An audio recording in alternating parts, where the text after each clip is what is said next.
Hello guys, आपके अपने YouTube channel Rudra nursing express में हार्दिक स्वागत है।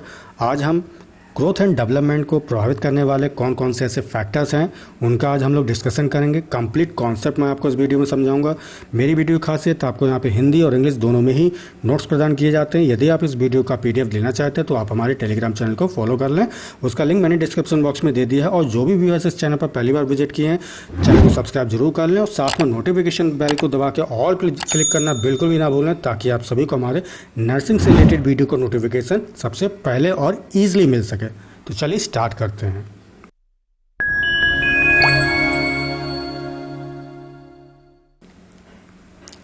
चलिए सबसे पहले हम बात करते हैं जेनेटिक या हेरिडिटी फैक्टर। ठीक है, तो इसके अंतर्गत कौन कौन से पॉइंट आएंगे। ठीक है, तो सबसे पहला हमारा इनहेरिटेड ट्रेट या जन्मजात लक्षण।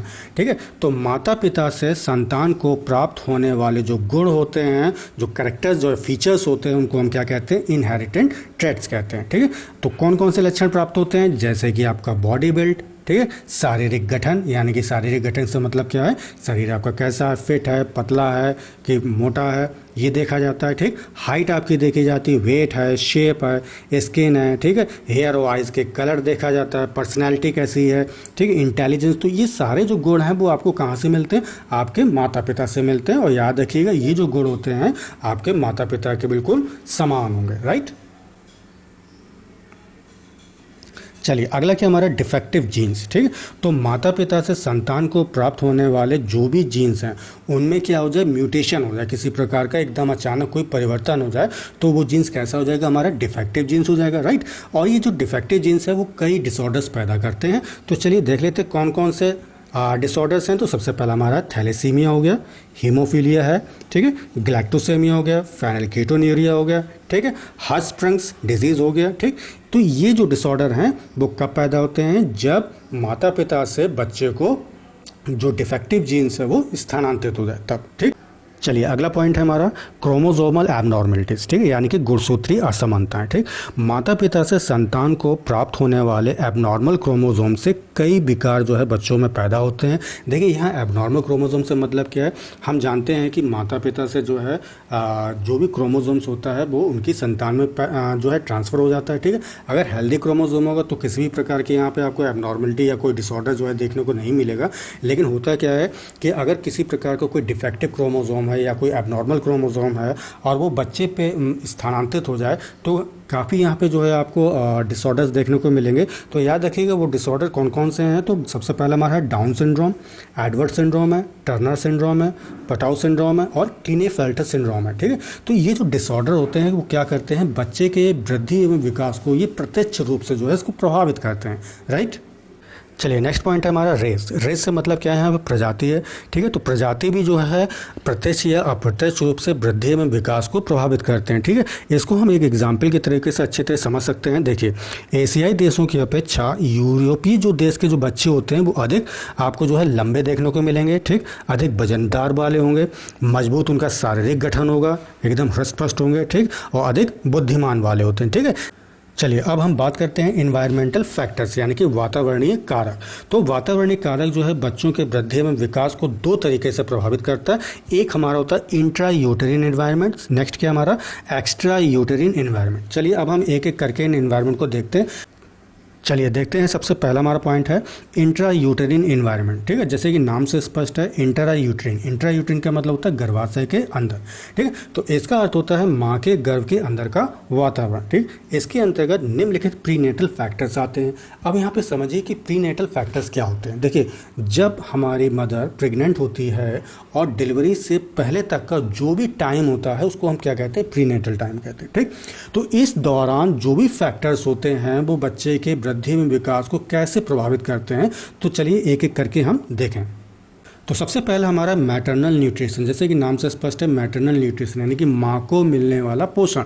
स्वाभाविक बात है, अगर हमारी माँ को हम हेल्दी खाना नहीं देंगे, उसको अच्छा पोषण नहीं देंगे, तो स्वाभाविक है कि जो बच्चे होंगे वो कैसे होंगे, कम वजन वाले होंगे, जिसको हम क्या कहते हैं, लो बेबी वेट। ठीक, यानी कि लो बेबी वेट कहते हैं। और ऐसी कंडीशन को हम क्या कहेंगे, इंट्रा यूटरीन ग्रोथ रिटार्डेशन। क्या कहते हैं हम लोग, इंट्रा यूटरीन ग्रोथ रिटार्डेशन। जैसे कि नाम से स्पष्ट है, यूटरीन के अंदर यानी कि गर्भाशय के अंदर बच्चे का विकास का रुक जाना।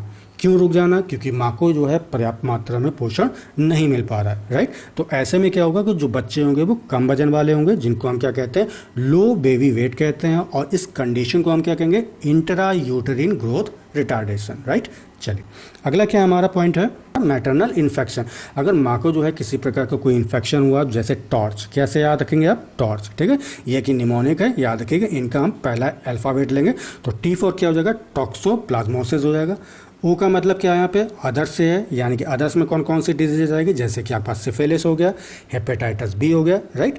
चलिए आर का मतलब क्या हो जाएगा यहाँ पे, रुबेला हो जाएगा, ठीक। सी का मतलब क्या है यहाँ पे, साइटोमेगालो वायरस है, ठीक है। और H4 क्या हो जाएगा हमारा, हार्पिस सिम्प्लेक्स हो जाएगा, राइट। तो टॉर्च का मतलब अच्छे से समझ गए। अगर माँ जो है टॉर्च से ग्रसित है तो ऐसे में क्या होगा, बच्चे की जो वृद्धि और विकास है उसको भी वो प्रभावित करेगा, ठीक है।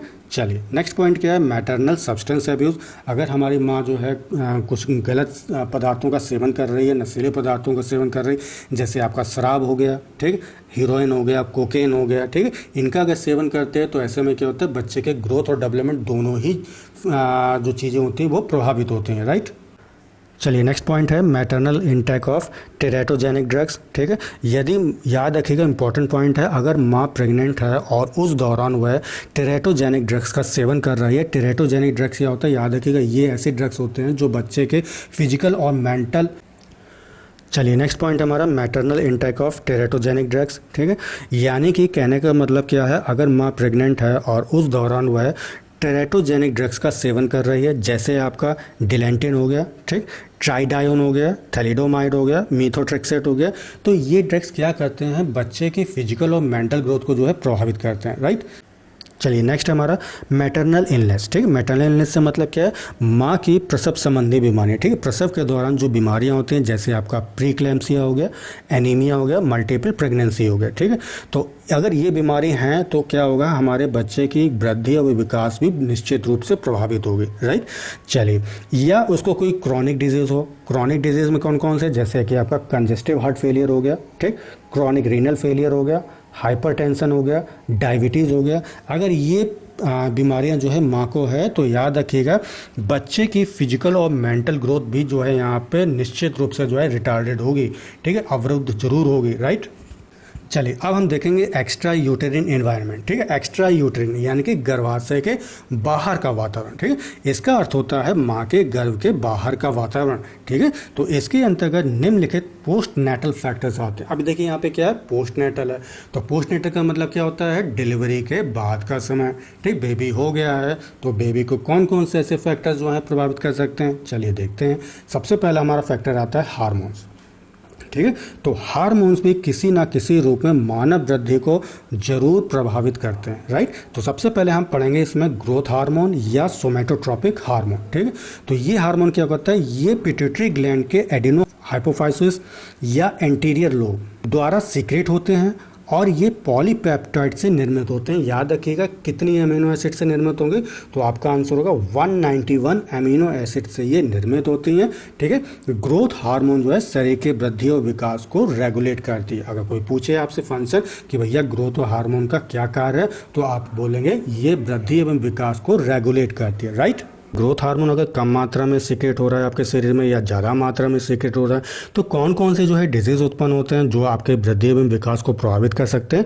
तो सबसे पहले हम देखेंगे effect of hyposecretion of growth hormone, यानी कि जब हमारे शरीर के अंदर ग्रोथ हार्मोन जो है कम मात्रा में सीक्रेट हो रहा है तो उस कंडीशन में कौन कौन सी बीमारियाँ देखने को मिलेगी। तो सबसे पहला क्या हमारा नैनिज्म, ठीक है। याद रखिएगा नैनिज्म को हम एटिलियोसिस, ठीक, या मिड गेट्स या ड्वार्फिज्म भी कहते हैं, यानी कि बौनापन, ठीक।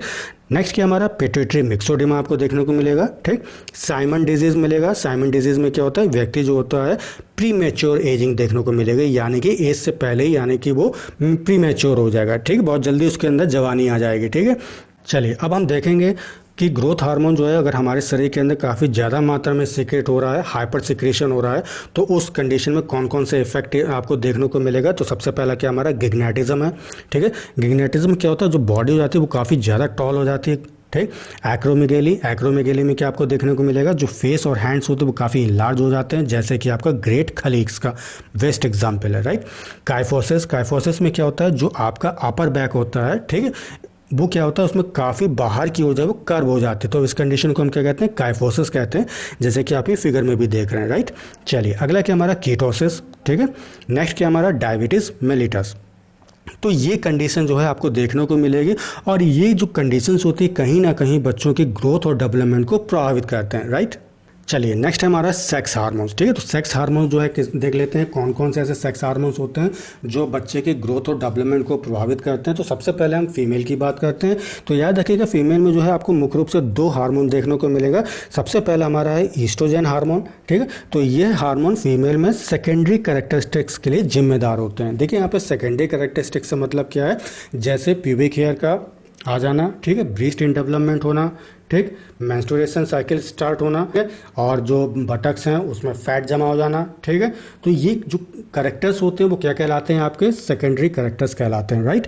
चलिए अगला क्या हमारा हार्मोन है, प्रोजेस्टेरोन हार्मोन, ठीक है। तो ये हार्मोन जो है कॉर्पस लूटियम द्वारा सीक्रेट होता है, और याद रखिएगा इसका काम क्या होता है, प्रेगनेंसी के दौरान ये यूट्रस की इंडोमेट्रियम जो लेयर होती है, यानी कि जो सबसे अंदर की लेयर होती है, ये उसको तैयार करती है जिससे कि जो भी एम्ब्रियो है वो आसानी से उस पर अटैच हो सके, राइट। चलिए अब हम बात करते हैं मेल में, ठीक है। तो मेल में कौन कौन से हार्मोन देखने को मिलेगा, तो सबसे मुख्य जो हार्मोन होगा यहाँ पे आपका टेस्टोस्टेरोन हार्मोन, ठीक है। याद रखिएगा ये हार्मोन जो है एक एंड्रोजेंस हार्मोन है। एंड्रोजेंस का मतलब क्या है, पोरस, ठीक है। तो ये पोरस एक हार्मोन होता है जो टेस्टिस के लेडिक सेल्स द्वारा सीक्रेट होता है। उसका काम क्या होता है, आपके सेक्सुअल कैरेक्टरिस्टिक्स को जो है ये डेवलप करता है, ठीक है। सेक्सुअल कैरेक्टरिस्टिक्स में मतलब क्या है मेल में, जैसे मूंछों का आना, ठीक है, आवाज़ का भारीपन होना, ठीक है, चेस्ट हेयर आना, प्यूबिक हेयर आना, ठीक है। तो ये सारे कैरेक्टर्स क्या हैं, आपके सेकेंडरी कैरेक्टरिस्टिक्स हैं, राइट।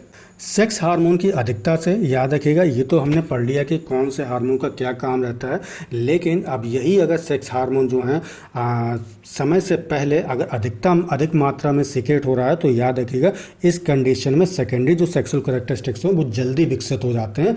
और याद रखिएगा लड़कियों में 8 वर्ष से पहले, और लड़कों में अगर हम बात करते हैं तो 9 वर्ष से पहले ही जो है वहाँ पे सेकेंडरी जो सेक्सुअल कैरेक्टरिस्टिक्स होते हैं वो डेवलप हो जाते हैं।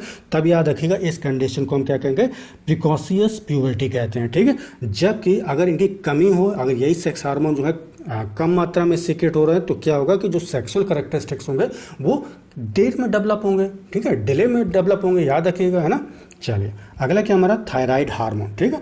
जो थायराइड हार्मोन होता है, हाइपोसिक्रेशन ऑफ थायराइड हार्मोन, ठीक है, leads to cretinism, myxoedema, simple goitre and Hashimoto disease. कह रहा है कि अगर थायराइड हार्मोन कम मात्रा में सीक्रेट हो रहा हो, हाइपोसिक्रेशन हो रहा हो, तो उस कंडीशन में कौन कौन से आपको डिजीज देखने को मिलेंगी, जैसे कि क्रेटिनिज्म हो गया, मिक्सोडेमा हो गया, सिंपल गॉइटर हो गया और हाशिमोटो डिजीज हो गया, ठीक है। तो हम जानते हैं कि ये डिजीज कहीं ना कहीं जो है बच्चे की ग्रोथ और डेवलपमेंट को बिल्कुल जो है प्रभावित करते हैं, ठीक है।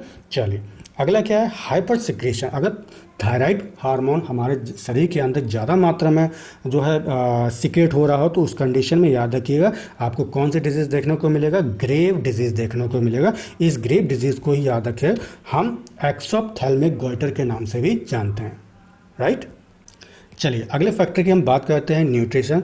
तो हम जानते हैं पोषण वृद्धि एवं विकास के सीधे समानुपाती होता है, ठीक। समानुपाती से मतलब क्या है, देखिए आपने जब इंटर में फिजिक्स पढ़ा होगा तो काफ़ी बार वहाँ पे समानुपाती यानी कि जिसको हम कहते हैं डायरेक्टली प्रोपोर्शनल टू, ठीक। यानी कि सीधी बात है कि अगर हम न्यूट्रिशन बच्चे को अच्छी तरह से देंगे, ठीक है, उसको आप पोषण अच्छी तरह से देंगे तो उसका विकास और ग्रोथ दोनों ही जो है अच्छी तरीके से होगा। अगर हम पोषण अच्छी तरीके से नहीं दे रहे हैं, उसको कम दे रहे हैं, ठीक है, तो क्या होगा, मल न्यूट्रिशन का शिकार होगा बच्चा, ठीक है। तो ऐसे में क्या ग्रोथ और डेवलपमेंट उसकी प्रॉपर तरीके से हो पाएगी, नहीं हो पाएगी, राइट। तभी मैंने क्या यहाँ पे लिखा है कि पोषण जो होता है वो वृद्धि एवं विकास के सीधे समानुपाती होता है, यानी कि डायरेक्टली प्रोपोर्शनल होगा, ठीक। दोगे तो अच्छा है, नहीं दोगे तो दिक्कत है, राइट। चलो अगला हमारा सोशियो इकोनॉमिक स्टेटस, ठीक है, यानी कि सामाजिक आर्थिक स्थिति। तो स्वाभाविक बात है कि जिस व्यक्ति की सामाजिक आर्थिक स्थिति अच्छी होगी, ठीक है, तो उसके बच्चे की ग्रोथ और डेवलपमेंट भी वहाँ अच्छा होगा, राइट। चलिए नेक्स्ट क्या हमारा प्ले एंड एक्सरसाइज, खेल और व्यायाम। बहुत अच्छी तरह हम लोग जानते हैं, ठीक है, बच्चे के विकास और उसका ग्रोथ और डेवलपमेंट अच्छे तरीके से हो तो हमें बच्चों को जो है खेल खिलाना चाहिए, ठीक है, उनसे व्यायाम करवाना चाहिए। तो खेल और व्यायाम 2 ऐसे फैक्टर्स होते हैं जो ग्रोथ और डेवलपमेंट को बहुत अच्छी तरीके से प्रभावित करते हैं, ठीक है। चलिए नेक्स्ट क्या हमारा प्रिंट एंड मास मीडिया, ठीक है। तो प्रिंट एंड मास मीडिया में क्या है, जैसे न्यूज़पेपर हो गया, मैगजीन्स हो गए, टीवी हो गया, इंटरनेट है, मूवीज़ है, ठीक, आदि बच्चे के बौद्धिक विकास को बढ़ावा देते हैं। साथ ही ये व्यक्तिगत निर्माण में भी सहायक होते हैं, ठीक है। व्यक्तिगत निर्माण से मतलब क्या है, उसकी पर्सनालिटी डेवलपमेंट में भी ये हेल्प करते हैं, ठीक है। न्यूज़पेपर हो गया आपका, जैसे मैगजीन हो गया, टीवी है, इंटरनेट है, मूवीज़ है, ठीक है। तो ये बच्चे के क्या है, बौद्धिक विकास को भी डेवलप करते हैं, साथ में पर्सनालिटी भी डेवलप करेंगे, राइट। चलिए नेक्स्ट पॉइंट हमारा प्योर एयर एंड लाइट, ठीक। कहने का मतलब क्या, शुद्ध वायु व प्रकाश। तो शुद्ध वायु व प्रकाश ना मिलने पर बालक अनेक रोगों का शिकार बन जाता है, परिणाम स्वरूप उनका विकास अवरुद्ध हो जाता है। तथा जहाँ शुद्ध वायु और प्रकाश अच्छी तरह से मिलता है, वहाँ बालक का विकास और वृद्धि दोनों ही अच्छी तरीके से होंगे, ठीक है। स्वाभाविक बात है, अगर कोई भी बच्चा है, उसको अगर लाइट आप नहीं दे रहे पर्याप्त मात्रा में, उसको शुद्ध हवा नहीं दे रहे हो, ठीक है, तो ऐसे में क्या होगा, बच्चे की वृद्धि और विकास जो है स्वाभाविक रूप से प्रभावित होती है, राइट। चलिए अगला क्या है, इंजरी, ठीक है। तो इंजरी भी जो है हम लोग जानते हैं कि इंजरी भी प्रत्यक्ष रूप से जो है वृद्धि में विकास को प्रभावित करते हैं। अगर इंजरी है तो बच्चे का विकास और वृद्धि प्रॉपर तरीके से नहीं हो सकती है, राइट। अगला क्या हमारा इंटरपर्सनल रिलेशनशिप। इंटरपर्सनल रिलेशनशिप से यहाँ मतलब क्या है, परिवार एवं बच्चों के बीच में या परिवार के सदस्यों के बीच में, ठीक। अगर संबंध अच्छे हैं तो याद रखिएगा, ऐसी कंडीशन में अगर वहाँ का माहौल अच्छा है, ठीक है, एक दूसरे का वो रिस्पेक्ट करते हैं, एक दूसरे के बीच में प्रेम है, तो ऐसे में क्या होगा, वहाँ के जो बच्चे होंगे उनका ग्रोथ एंड डेवलपमेंट भी बहुत अच्छी तरीके से होगा और प्रॉपर तरीके से होगा, राइट। अगर वहाँ पे इंटरपर्सनल रिलेशनशिप अच्छा नहीं है तो याद रखिएगा, ऐसी कंडीशन में बच्चे का विकास एवं वृद्धि भी प्रभावित होती है, राइट। आशा करता हूँ कि टॉपिक आपको अच्छी तरह से समझ में आ गया होगा। टॉपिक कैसा लगा कमेंट करके ज़रूर बताएं। यदि आपको ये वीडियो अच्छा लगा है तो प्लीज़ इसे लाइक ज़रूर किया करें और अपने दोस्तों के साथ में ज़्यादा से ज़्यादा वीडियो को शेयर करें ताकि उनको भी लाभ हो सके इसका, ठीक है। और यदि आपने अभी तक हमारे चैनल को सब्सक्राइब नहीं किया है तो प्लीज़ चैनल को सब्सक्राइब जरूर कर लें। तो तब तक के लिए take care and bye bye, thank you so much.